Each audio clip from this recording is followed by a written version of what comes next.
Assalaamu calaykum asxaabta soo dhawaada.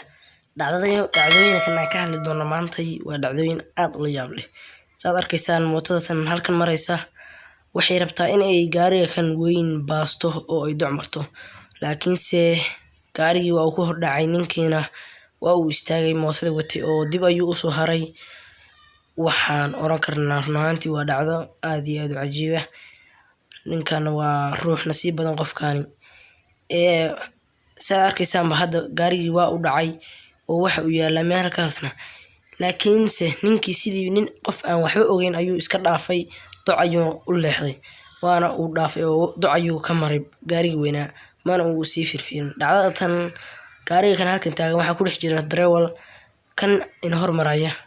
Waxaa ka baxay shaagi ayaa ku dhacay gaarigii. Sidaa darteed ninkii gaariga ku jiray isagoo isla bax dusha waxaa kaga soo dhacay shaag kale saad u jeedaan waana uu ka baxay isagoo aan waxbana gaarin. Waxaan oran karnaa ruux nasiib badan. Gaarigan saad u jeedaan waxaa ku jira gadaalkiisa ilmo yar waana uu dhaqaaqayaa. Marka uu dhaqaaqo waxaa soo dhacay ilmihii yaraa. Ilmihii yaraa waa uu istaagay waxa uuna ka daba dhaqaaqay gaarigii.